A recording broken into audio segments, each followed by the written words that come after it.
Welcome back to the show, everybody. We got a great one for you this morning. We're going to look at some news here. Listen to this. 128 million XRP move between Ripple, Huobi, and Coinbase. Uh-oh. Are we about to see a relisting of XRP? Especially now that Coinbase is already IPO'd. Be on the lookout. James Filan shares some info about the upcoming court case with SEC versus Ripple. Important news for all of us to be able to attend and listen in on the most recent events there. And there's two very important perspectives about CBDCs and the country's approach. And I think we need to take a quick look at that. And before we get out of here, guess what? We're going to look at the chart experts and what they're saying about XRP price. And trust me, I am as excited as you are. Could we see a $10 to $13 in the near term like they've talked about? Or even $120 XRP before the year's end? Let's roll the beautiful intro and find out. Here we go. This is Digital Perspectives with Brad Kimes. Subscribe for new content notifications. Now, here's Brad Kimes. Come on in. Welcome back to the show. You can follow me on Twitter at BackupBradleyAbove, and everything we're talking about here on Twitter, please follow me there. And we're so close to 100,000 subscribers, ladies and gentlemen. Let's make sure that we hit that number as soon as possible. I'm grateful for each and every one of you. This is linked to Private Investing Made Simple, everybody, and it really is. And they've had a lot of things that have now made their way closer to an IPO, like, for instance, Coinbase. Might remember that one. Okay, now look here. This is Uphold. It's back on the books, ladies and gentlemen. How long? I don't know. 20 minutes, 30 tops.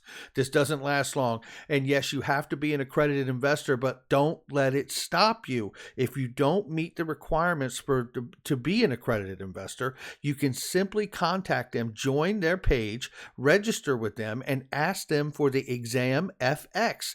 It is a practice test to become Series 65 compliant.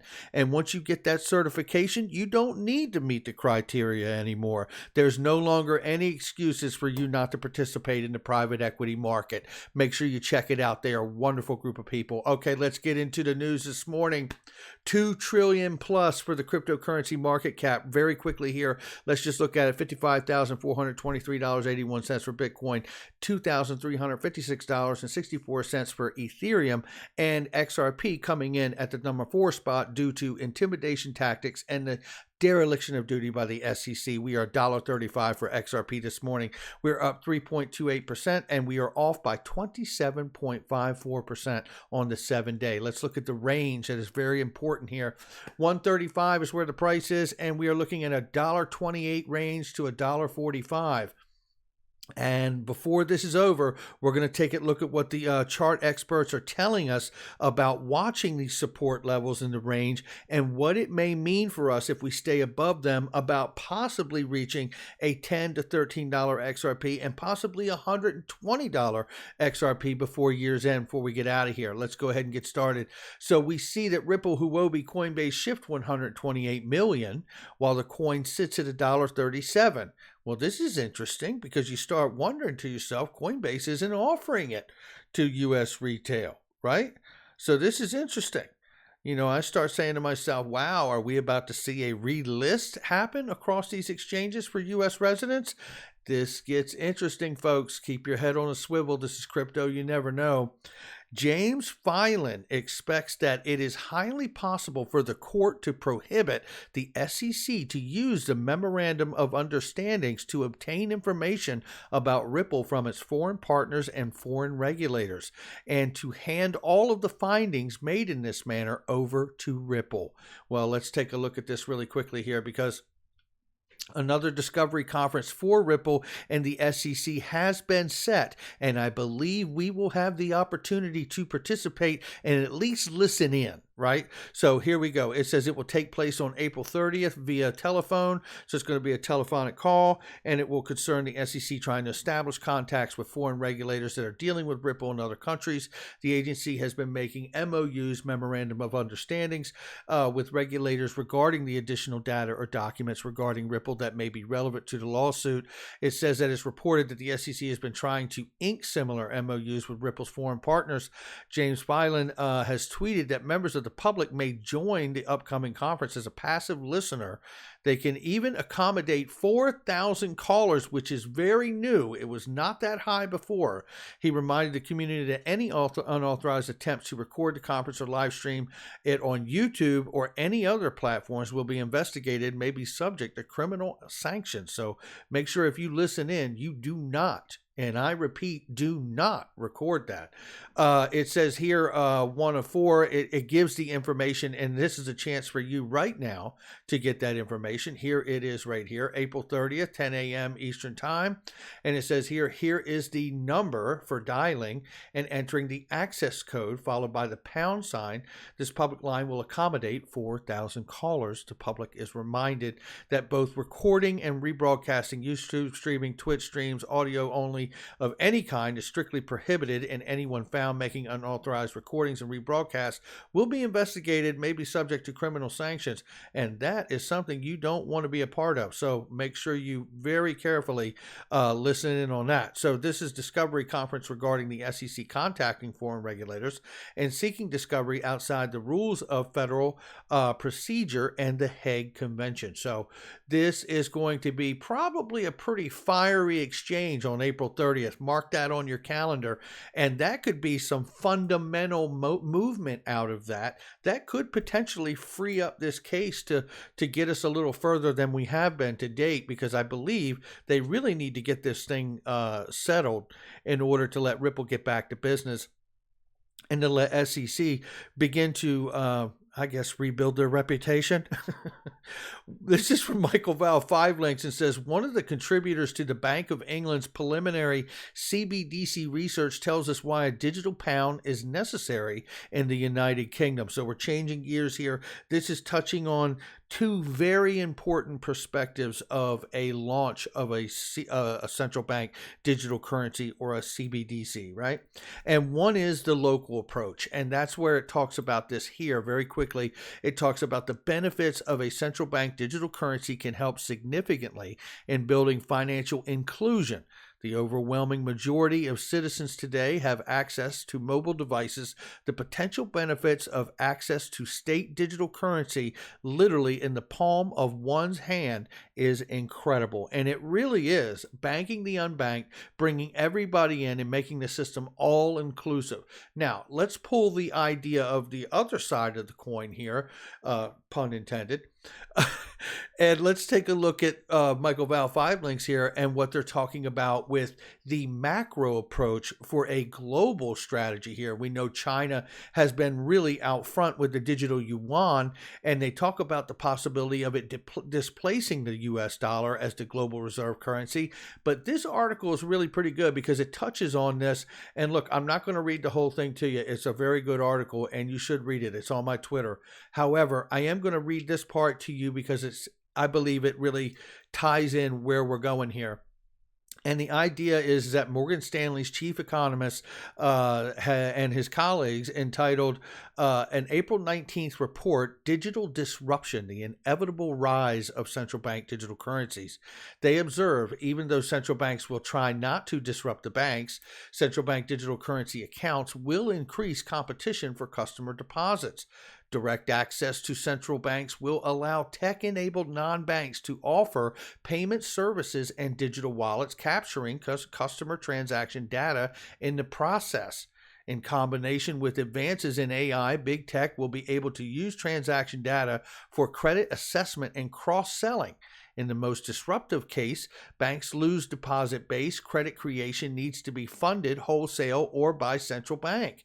The Morgan Stanley team argues that the digital yuan won't threaten the reserve status of the US dollar, which technically is correct, but misses the point. The digital system will hollow out the deposit base of the banking system, most emphatically for intentional trade finance.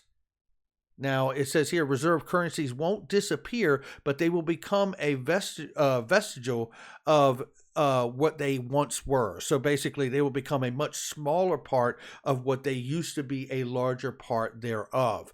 Now, I think that's a very important statement. It says may be extensive rather than global implications, which will be tectonic. And then it says the United States will lose what economists call seigniorage, a term that's derived from the difference between the value of gold or silver coins and their bullion content. This amounts to about 25 trillion by more rough estimate and 16 trillion in overseas dollar deposits plus 8 trillion in the U.S. treasuries owned by foreigners. The U.S. will lose the enormous volume of cheap credit from the rest of the world just when it needs it the most. A 1-2 punch here. And what we're talking about really is all the money. That's what we're talking about. We're talking about all the money. They're saying it won't displace the dollar with the digital yuan because they'll all become a local national currency relative to their own nation. And something like XRP being a bridge asset could sit right in the middle of all of that world's currency and begin to isolate each country and their particular issues to the strength of their economy and their fiat by using a bridge currency in between, which really becomes an insulated asset that works as a bridge asset to keep everyone's decision on how they want to run their government, their country, their economy, and their dollar strength within their borders, because no one else will need it going forward. That's what we're looking at. That is the big fundamental I'm waiting for, to be honest. Now, I love the idea of a $10, $13 XRP. That is like, whoa, big stuff for me. And I would love to see it. And I'm excited. And I do believe that it's coming. None of this is financial advice, obviously. However, I do want to remind people that Ripple is piloting a private ledger for central banks so they can launch their central bank digital currencies, which in fact would be accurate to this diagram right here, putting XRP in the middle of the UK pound or the Swiss franc or the euro or the South Korean won, and so on and so on and so on. And that to me is the ultimate goal, and that's the one I'm really waiting for.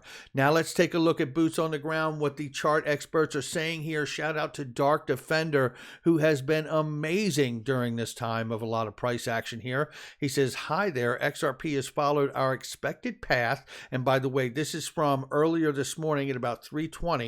So shout out to Dark Defender here. Has followed our expected path yesterday. The 4-hour RSI has broken out. A $1.41 level is so very important. And if we see her above a $1.41 an hour more, then we could go to a $1.52. If she breaks a $1.52, we're good for the $1.83. Support levels are remaining the same at a $1.33 or a $1.20 if it doesn't meet those price points, right? If it doesn't hit those targets. So where we are, just coming back to this, right, is we are looking at a $1.35. We're ranging between a $1.29 and a $1.45. So we really haven't gotten up above that mark, but it doesn't mean we're out of the game. And that's what's important here to understand, is that maybe we have that sideways movement, right? Kind of up and down, but sideways movement, but it doesn't take us out of the game. We would need to really break these support lines of $1.03, $1.20 falling negative to really start to go, okay, what's going on? We need to reanalyze what's happening here. And this is from XRP patients who really use the scaling and the comparison of, if this bull cycle is like 2013, then we can expect XRP to set new highs between $10 and $14 based on Fibonacci extensions before the next bear market ensues. But there's reason to believe it will go much higher. How high? It goes on to say here, if the bull cycle is like 2017 with 2 alt seasons and XRP gets its full Fibonacci extension, that puts the price close to $60 at the end of the cycle. It doesn't stop there. He goes on to say, but based on this cycle's long time between retest of major moving averages, plus the fact of 2017 was a longer cycle than 2013, I expect, and that's his XRP patients, he expects that 3 alt seasons this cycle. That would put us at where Kevin Dixon had projected a price target of around $120. That, to me, is pretty remarkable. And to cover all the bases, he says he has price targets set at $10, $50, and $100 for his sell spots, even hitting the first target set, says he's set for life. And shout out to XRP Patience and Kevin Dixon and Dark Defender for that information. That's where we are on this day. We're not out of the game yet. And when I see many of these chart experts really ending up on the same street in the same neighborhood saying this isn't over, then I say we better really, really pay close attention to what's happening here. And that's going to do it for me. None of this is financial advice from them or me, but this is just their insight and perspectives, and I am grateful for it. Make sure you guys hit the like and subscribe. And remember, this is tax time. We have until May 15th. If you are confused or don't know what to do about your crypto taxes, contact cryptotaxaudit.com. They will help you out, and it's Clinton Donnelly. He's the one and only. He is the foremost authority out here in the crypto space when it comes to crypto and taxes. That's going to do it for me. Make sure you hit the like and subscribe. Leave a comment below. Check out all the description links in the description box and the comment section. They are great products and services I use each and every day, and they are trusted, vetted links. I'll see you on the next one.